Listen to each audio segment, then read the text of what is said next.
Hello students, welcome to YouTube study. आज की इस वीडियो में यूपी बोर्ड कक्षा 10 के बच्चों को हिंदी का जो आपका मॉडल पेपर है 2020 का, इसका सॉल्यूशन करने वाले हैं। अगर आप बोर्ड एग्जाम 2021 देने वाले हैं तो सेम ऐसा ही पेपर एकदम आएगा 2021 में। आपको थोड़ा सा भी घबराना नहीं है, क्योंकि बहुत सारे बच्चे बोल रहे थे कि सर पेपर कैसा आएगा, तो इसलिए मैं बता रहा हूँ कि इसका 2020 का जितने भी मॉडल पेपर सेट हैं सभी लगा लीजिए, एक भी बाहर इससे नहीं आएगा। 2020 में जितने भी क्वेश्चन सेट बने हैं उसको एकदम तैयार कर लीजिए। तो आज की इस वीडियो में देखिए हम आपको सारे क्वेश्चन एक एक क्वेश्चन को अच्छे से समझाएंगे, तो इस वीडियो को पूरा एंड तक जरूर देखना और वीडियो को लाइक करना। अगर आप इस चैनल पर नए हैं तो चैनल को जरूर सब्सक्राइब कर लेना। चलिए स्टार्ट करते हैं। आप देख सकते हैं कि जो हाई स्कूल बोर्ड परीक्षा 2020 का पेपर सेट है, हिंदी कक्षा 10 और समय 3 घंटा 15 मिनट जो भी मिलता है सेम वही है, और पूर्णांक 70 मार्क्स का है। ठीक है, और नोट यहाँ पर दिया गया है कि प्रारंभ की 15 मिनट पर परीक्षार्थियों को प्रश्न पत्र पढ़ने के लिए इंडिकेट किया गया है, वो पढ़ लेना है। ठीक है, और यहाँ पर आप देख सकते हैं सेट पहला है 2020 का और 801 MB कोड का है। ठीक है,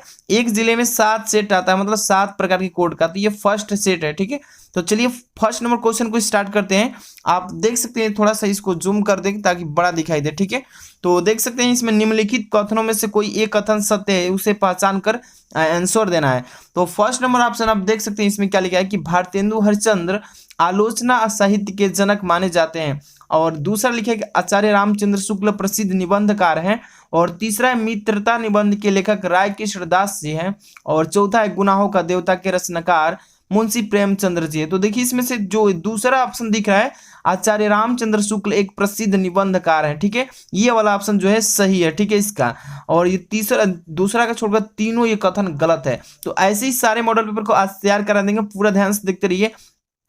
ख नंबर लिखा है कि निम्नलिखित कृतियों में से किसी एक कृति के रचनाकार का नाम बताना है। देखिए यहाँ पर कृति दिया गया है 4 कृति, और किसी एक कृति के रचनाकार का नाम बताना है कि कौन से इसका रचना किए हैं। तो आवारा मसीहा, अर्ध नारीश्वर, और क्या भूलूं याद करूं, पंचवटी। तो देखिए आवारा मसीहा जो है इसके रचनाकार विष्णु प्रभाकर जी हैं। ठीक है, कौन है? विष्णु प्रभाकर। और ये जो है अर्धनारीश्वर, इसके रामधारी सिंह दिनकर जी हैं। लेकिन आपको एक ही का बताना है, लेकिन मैं चारों यहाँ पर बता दूंगा ताकि अच्छे से याद हो जाए। क्या भूलूं क्या याद करूं हरिवंश राय बसंत जी का है, और पंचवटी जो है कौन है? मैथिली शरण गुप्त जी हैं इसके रचनाकार। ठीक है, अगला क्वेश्चन इसमें लिखा है कि यात्रा के पन्ने किस विधा पर आधारित है। यात्रा के पन्ने किस पर आधारित है? तो ये इसके रचनाकार है निबंध संग्रह पर आधारित है। ठीक है, और घ नंबर लिखा है कि सरस्वती पत्रिका किस युग में प्रकाशित हुआ था। तो सरस्वती पत्रिका द्विवेदी युग में। किस युग में? द्विवेदी युग में। ठीक है ना, तो याद रखिए अच्छे से, द्विवेदी युग में। और अंग नंबर लिखा है कि ठलुआ क्लब के लेखक कौन है, मतलब इसका नाम बताइए उनके लेखक का। ठलुआ क्लब, तो ठलुआ क्लब के लेखक है बाबू गुलाब राय जी। ठीक है, बाबू गुलाब राय, याद कर लीजिए अच्छे से। ये हो गया आपके एक एक नंबर वाले क्वेश्चन। आगे चलते हैं दूसरा नंबर से। लिखा कि प्रगतिवादी कविता की किन्हीं 2 विशेषताओं का उल्लेख कीजिए। प्रगतिवादी कविता की किन्हीं 2 विशेषताओं का उल्लेख करना है। तो एक हो जाएगा आपका मार्क्सवाद का साहित्य पर प्रभाव, एक क्या हो जाएगा? मार्क्सवाद का साहित्य पर प्रभाव, और दूसरा हो जाएगा हिंदी गद्य सत्यता का चित्रण। ठीक है, इसको अच्छे से रिवाइज कर लीजिए। ये ख नंबर देखिए, रीतिकाल के 2 प्रमुख कवियों का नाम बताना है। रीतिकाल के 2 प्रमुख कवि कौन से हैं? तो एक हो जाएगा, यहाँ पर मैं लिख दे रहा हूँ ताकि आपको याद भी होता चले, केशवदास एक बिहारी लाल। यहाँ पर देखिए एक हो जाएगा केशव दास, और दूसरा क्या हो जाएंगे? बिहारी लाल। ठीक है, ये हो गए रीतिकाल। अब तीसरा लिखा है कि तीसरा सप्तक काव्य संग्रह का प्रकाशन किस वर्ष में हुआ था। तो ये बताना है आपको, कमेंट बॉक्स में भी इसका आंसर आप बता सकते हैं। तो किस वर्ष में हुआ था? तो तीसरा जो सप्तक था तो वो 1943 में। ठीक है, ये कमेंट बॉक्स में आप जरूर कमेंट करके बताइएगा। और वो तीसरा नंबर यहाँ से स्टार्ट होता है, जो कि आप देख सकते हैं स्टार लगाया है ना, तो इसका मतलब क्या है? ठीक है, ध्यान से समझ लीजिए। मॉडल पेपर जब भी तैयार करना है तो इसका मतलब ये क्या दिया है। तो देख लीजिए, निम्नांकित गद्यांशों में से किसी एक के नीचे दिए गए प्रश्नों का उत्तर देना है, जो कि 2 नंबर आपका संदर्भ प्रसंग, यानी 2-2 नंबर मिलकर यानी 3 यानी 6 नंबर इस गद्यांश से आपको प्राप्त होंगे। तो आप देख सकते हैं यहाँ पे गद्यांश के आगे स्टार लगा दिए। स्टार लगाने का मतलब है कि जो है ये इस चैप्टर से आपको बोर्ड एग्जाम में 2021 में नहीं आने वाला है। ठीक है, इसको हटा दिया इस साल से। तो हिंदी में प्रगतिवादी साहित्य का निर्माण हो रहा है। उनके निर्माता यह समझ रहे हैं कि उनके साहित्य में भविष्य का गौरव निहित है। तो ये किस चैप्टर से है? तो ये है आपका क्या लिखूं, मतलब उस चैप्टर से क्या लिखूं और इस चैप्टर के क्या लिखूं के पद्मलाल पूनालाल बख्शी जी हैं। तो इस चैप्टर को साफ हटा दिया, इस बार से बोर्ड एग्जाम में इस चैप्टर से नहीं आएगा। आगे अब चलते हैं, देख सकते हैं यहाँ पर आपका मॉडल पेपर, और ये जो आप देख रहे हैं ना अथवा में भी दिया है इसमें ख नंबर, तो इस पर भी स्टार लगाया है। इसका मतलब ईर्ष्या का यही अनोखा वरदान है। जिस मनुष्य के हृदय में ईर्ष्या का घर बना लेती है वह उन चीजों से आनंद नहीं उठाते जो उनके पास मौजूद है। तो ये जो आप चैप्टर देख रहे हैं ये ईर्ष्या तू न गई मेरे मन से, इस चैप्टर के राइटर कौन है? धर्मधारी सिंह दिनकर। इसको भी हटा दिया, यानी स्टार लगाया, इसको भी हटा दिया है। तो 2 गद्यांश था इस मॉडल पेपर में, दोनों को हटा दिया है। ठीक है, तो इसको नहीं पढ़ना है, टाइम वेस्ट नहीं करना उस पर, जो आने वाला है उसी को तैयार कीजिए, उसको वेस्ट कर लीजिए ताकि बोर्ड एग्जाम में फंसे तो एकदम अच्छे से कर लेंगे। आगे क्वेश्चन 4 नंबर देखिए कि निम्नलिखित पद्यांशों में से किसी एक पद्यांश की संदर्भ सहित व्याख्या लिखना है, जो कि 6 नंबर का ये भी आता है। तो इसमें स्टार नहीं लगा है, इसको आपको अच्छे से तैयार कर लेना है। सब तीर्थों का एक तीर्थ यह, हृदय पवित्र बना ले हम, आओ यह आजाद शत्रु बन। तो ये वाला जो चैप्टर है इसको अच्छे से आपको तैयार कर लेना है, और इस पर मैं वीडियो ऑलरेडी बना चुका हूं कि आपको पद्यांश कैसे हल करना है, कैसे संदर्भ प्रसंग व्याख्या डालना है, सब कुछ। तो उसका वीडियो ऑलरेडी बना चुका हूं, अगर देखना चाहते हैं तो वीडियो के डिस्क्रिप्शन में लिंक दिया हूं कि पद्यांश कैसे सॉल्व करना है, तो उसका देख लेना वीडियो के डिस्क्रिप्शन में। और इसका 4 नंबर का ख नंबर देता है, तो इसको भी करना होता है सेम वैसे ही। ठीक है, तो ये समझा दिया हूँ, इसका पद्यांश का वीडियो अलग से बनाया हूँ, उसको जरूर देख लेना। लेकिन आगे अभी क्वेश्चन सॉल्व कराने वाले हैं तो पूरा बने रहिए अंत तक। अब देखिए 5 नंबर, निम्नलिखित लेखकों में से किसी एक लेखक का जीवन परिचय देते हुए साथ में उनकी किसी एक रचना का नाम बताना है। तो देखिए आचार्य रामचंद्र शुक्ल, इसका तो पेपर में जरूर आएगा क्योंकि ये हमारे पढ़ते हैं। आचार्य रामचंद्र शुक्ल का भगवत शरणोपाध्याय, जयप्रकाश भारती का, तो किसी एक को अच्छे से याद कर लीजिएगा। रामचंद्र शुक्ल जी का जीवन परिचय जो कि ये लेखक का आता है, और ख नंबर में कवियों का जीवन परिचय पूछता है जो कि 3-3 नंबर के दोनों होते हैं। ठीक है, इसका भी ऑलरेडी वीडियो बना चुका हूँ, बहुत सारी वीडियो बनाया हूँ जीवन परिचय पर लेखक का, कवि का, उसका भी वीडियो के डिस्क्रिप्शन में लिंक दिया हूँ, वहां से जाकर जरूर तैयार करें कि ट्रिक विधि से कैसे लेखकों का जीवन परिचय याद करें, ट्रिक से बताया हूँ। ठीक है, और ये जो देख रहे हैं आप 6 नंबर से स्टार्ट कर रहे हैं। तो 6 नंबर में क्वेश्चन में क्या लिखा है, ध्यान से देखिए। यहाँ पर लिखा है कि नागरिक बहुकालम यावत अतिचंद्रम परम प्रहेलिकाय उत्तर दांतुओं समर्थ न अभवत अतः ग्रामीणम अवदत। मतलब ये जो है आपका रहा है कि निम्नलिखित संस्कृत गद्यांश का संदर्भ सहित हिंदी में अनुवाद कीजिए। तो ये है आपका संस्कृत जो कि इसको हिंदी में अनुवाद करने के लिए बोला है। ठीक है, या ये नहीं आपको मालूम है तो ये वाला देखिए, सर्वे भवन्तु सुखमा सर्वे सन्तु निरामय सर्वे भद्राणि पश्यन्तु मां कस्मिं दुभा खवाह भवेत। तो ये वाला पढ़ लेंगे और इसको जो संस्कृत में इसको हिंदी में अनुवाद कर देंगे तो आपको कितने नंबर मिल जाएगा? 4 नंबर। तो आगे देखिए सॉल्यूशन अभी करने वाले हैं पूरा इस मॉडल पेपर का पोस्ट मैडम। तो यहाँ पर देखिए 7 नंबर से स्टार्ट हो रहा है। अपनी पाठ्य पुस्तक से कंठस्थ किया हुआ कोई एक श्लोक लिखिए जो कि इस प्रश्न पत्र में न आया हो। ठीक है, मतलब कह रहा है कि इस प्रश्न पत्र में किसी श्लोक से जो आया है प्रश्न उसको नहीं लिखना है, जो नहीं आया है उसको आपको लिखना है। ठीक है, तो वो आपको श्लोक लिखना है, 4 लाइन का लिख देंगे तो आपका 2 नंबर मिल जाएगा, देख लीजिए। ठीक है, आगे ख नंबर 7 का कि निम्नलिखित प्रश्नों में से किन्हीं 2 प्रश्नों के उत्तर संस्कृत में दीजिएगा। 2 प्रश्नों का उत्तर संस्कृत में आपको देना है। तो ये वाला जो आप देख रहे हैं पहला नंबर, नीर क्षीर विषय हंसाय का विशेषता अस्ति। तो ये वाला जो है हटा दिया गया, इसको क्या किया है? हटा दिया है। स्टार जिस पर भी लग गया है समझिए कि उस चैप्टर से इस बार क्वेश्चन नहीं बनेंगे 2021 बोर्ड एग्जाम में। वीर के न पूज्यते वीर वीर पूज्यते ग्रामीणम कह उपस्थित, इसका संस्कृत में आपको उत्तर लिखना है। ठीक है, तो ये आप अच्छे से तैयार कर लीजिएगा। अब इसके बाद देखिए कितने नंबर के आएंगे, 1-1 नंबर के आएंगे। एक क्वेश्चन करेंगे 1 नंबर, फिर 2 करना है 2 नंबर, यहाँ से 7 का ख से तैयार होगा। आगे क्वेश्चन देखते हैं 8 नंबर, यहाँ से ध्यान दीजिए। क नंबर लिया करुण अथवा हास्य रस की परिभाषा उदाहरण से देना है जो कि 2 नंबर का। ध्यान से देखिए, करुण का लिखिए या हास्य, कोई एक रस का परिभाषा और साथ में एग्जाम्पल भी देना है, तब जाकर आपको 2 नंबर। और ख नंबर में क्या लिखना है? उपमा अथवा रूपक अलंकार का परिभाषा साथ में उदाहरण इसमें भी देना है। तो उपमा अलंकार का परिभाषा लिख दीजिए या रूपक अलंकार का। अब सोरठा अथवा रोला सोरठा छंद लिखिए या रोला छंद परिभाषा के साथ एग्जाम्पल भी देना है, जो कि यहाँ पर 8 का 6 नंबर का आता है, 2 2 4 2 6, ठीक है। इसका ऑलरेडी वीडियो बना दिया हूँ तीनों का परिभाषा अच्छे से याद करने के लिए, इसका भी वीडियो को डिस्क्रिप्शन में लिंक है, जरूर देख लेकर तैयार कर लेना। आगे क्वेश्चन देखते हैं यहाँ पर 9 नंबर से, अब इसको सॉल्व करके बताएंगे।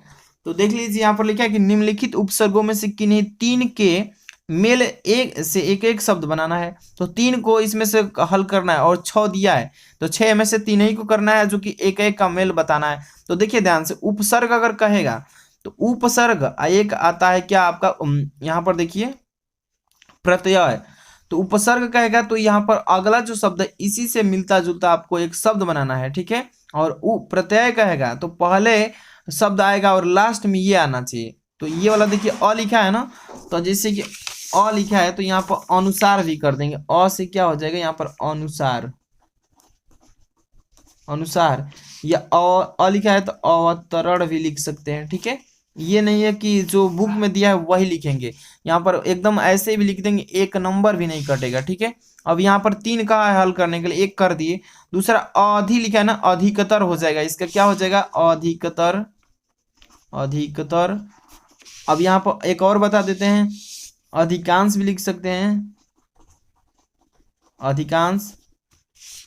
अब देखिए इसमें तीसरा बता रहे अनु लिखा है ना, तो अनु का अनुसरण कर सकते हैं, अनुसरण, अनुराग, ठीक है। ऐसे इसको बना लेंगे। सह लिखा है ना, तो सहपाठी, इसका सहपाठी मतलब 3 ही करना था इसमें से, कि नहीं 3 करना था, ठीक है। ऐसे आप तो बना सकते हैं। अभी लिखा है ना, तो अभिमन्यु लिख देंगे, अभिधारण लिख देंगे, अभिताभ बच्चन। सु लिखा है तो सुपर लिख देंगे, सुधार लिख देंगे, सुधीर लिख देंगे, मतलब ऐसे बना देना है आपको, ठीक है। अब आगे देखिए ख नंबर, इसमें क्या लिखा है क्वेश्चन में, निम्नलिखित में से किन्हीं 2 प्रत्ययों का प्रयोग करके एक एक शब्द बनाइए। 2 को हल करना है और एक ही शब्द बनाना है। आई लिखा है ना, आई, लास्ट में आई आना चाहिए, जैसे कि लड़ाई, लड़ाई, ठीक है। लड़ाई में आई लास्ट में आता है ना, तो लड़ाई लिख देंगे, एक ही बनाना है। त्व लिखा है तो महत्व कर देंगे, महत्व, लास्ट में आना चाहिए, महत्व आ गया ना, लास्ट में त्व। अब ऐसे ही पन लिखा है ना, तो लड़कपन, लड़कपन, लड़कपन, ठीक है, लड़कपन लास्ट में आ गया ना। बचपन, बचपन, लास्ट में पन आ रहा है ना।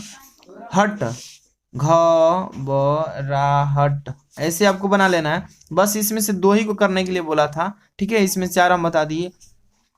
आगे क्वेश्चन इसमें देखिए क्या लिखा है कि निम्नलिखित में से किन्हीं 2 के विग्रह सहित, 2 के विग्रह सहित समास का नाम बताना है। यहाँ पे समास विग्रह यानी करना है, तो यहाँ पर देखिए ध्यान से स्टार लगा दिया, कितने पर 3 को तो स्टार ही लगा दिए, यानी कि ये नहीं आएंगे पक्का, और बचे यही।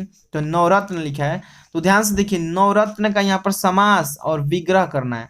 तो नवरत्न है ना, तो यहाँ पर समास विग्रह करेंगे तो नौ, पहले यहाँ पर समास लिखेंगे, इसका समास क्या हो जाएगा नवरत्न का, तो 9 रत्नों का समूह। समास क्या लिखेंगे, 9 रत्नों का समूह, सॉरी विग्रह। समास में क्या लिखेंगे, समास में द्विगु समास है। कौन सा समास है, द्विगु समास। अब देखिए इसको बता रहे हैं, उत्थान है ना, उत्थान पतन, तो इसका क्या हो जाएगा विग्रह, तो इसका हो जाएगा उत्थान और पतन हो जाएगा। और समास क्या होगा, तो द्वंद्व समास होगा, द्वंद्व समास, ठीक है। इसमें से कितने करना था, 2 ही करना था, ठीक है।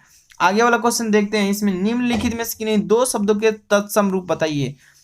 तत्सम रूप का रहा है ना, तो तत्सम यहाँ पर देखिए आज लिखा है ना, तो इसका क्या हो जाएगा, आज का अध हो जाएगा, आज का क्या होगा अध हो जाएगा। अब ये वाला स्टार लगा दिए तो इसको छोड़ देना है आपको, और ये स्टार नहीं लगाए तो इसको तैयार कर लेना है, कहीं यही आ सकता है। जैसे चौराहा लिखा है, तो इस चौराहा का क्या होगा, यहाँ पे 4 राहें, चौराहा का क्या होगा तत्सम रूप 4 राहें। तो यहाँ पर आप समझ सकते हैं, चना लिखा है ना, इसका चना का क्या हो जाएगा, चणक हो जाएगा, चना का चणक। तो इस तरीके से आप अच्छे से इसको तैयार कर लेना। आगे देखिए अंक नंबर, निम्नलिखित में से किन्हीं 2 शब्दों के 2 प्रवाची बताइए।